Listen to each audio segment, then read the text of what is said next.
people say to me, you know, you're really lucky to have the best job in the country. And I was like, there's no luck involved. I worked my guts out for 6 years to go from opposition to government. 5 a.m. in the morning, really late nights, huge pressure, and it's relentless. That's luck. You've got to own what you are and you've got to own what you do. And no one can take that away from me. And I refuse, I said this in the media over the weekend, I refuse to be defined by insider gossip from unnamed sources where no one has the guts to put their name to it. And if you're a cabinet minister or a journalist and you're intimidated by the Chief of Staff of the Prime Minister, well, maybe you don't deserve your job. Maybe you don't deserve your job. Because I think it's important for women. Now, no career goes in a straight line, and I think it's really important for women that if you hit a period where resilience and strength is required, that we don't disappear. Women like Jacinta, who's going through a tough time, need to see older women like us come through it and come through it at the other end and grow from that. It's very difficult for women, and we don't really want to admit that it's tough. I certainly didn't want to admit that it's tough, but this is where the support of women generally is critical. And I've had a handful of wonderful women support me, and a handful of wonderful men. It's not just a women's thing. But there's also been a lot of silence. It's been a lot of silence. And I will never see someone go through a tough time that I went through without trying to make contact, because you will want to have women like me in politics. You will want to have women like me sitting in seats of authority and power, whether it's departments, and Jane Holton, who's the finance head's here tonight, whether it's in departments or it's writing policy documents or it's in the media. Now, I am not going to run for politics. It's been said about me for 16 years. I'm not. I want to move on with my life and do something where I get my own voice. But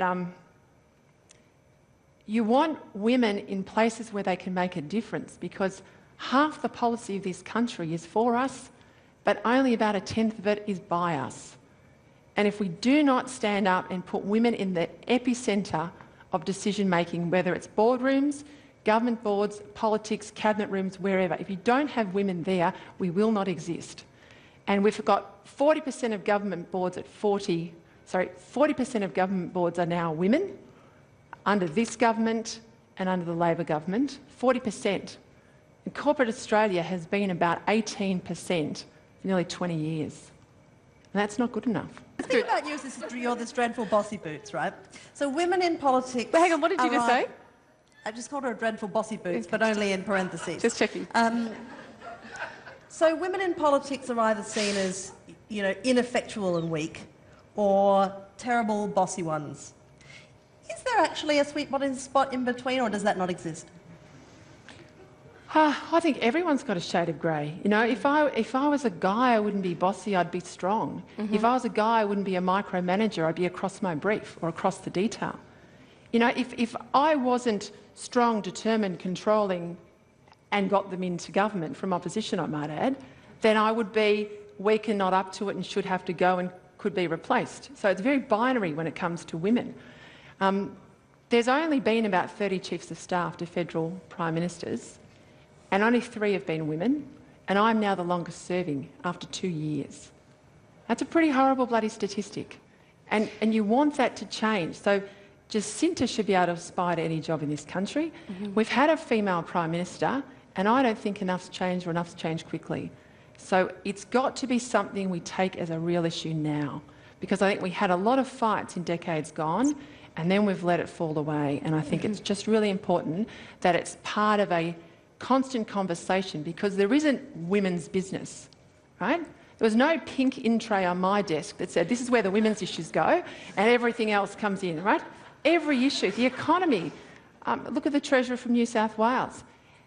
The economy is not women's business. The economy is everyone's business, including women.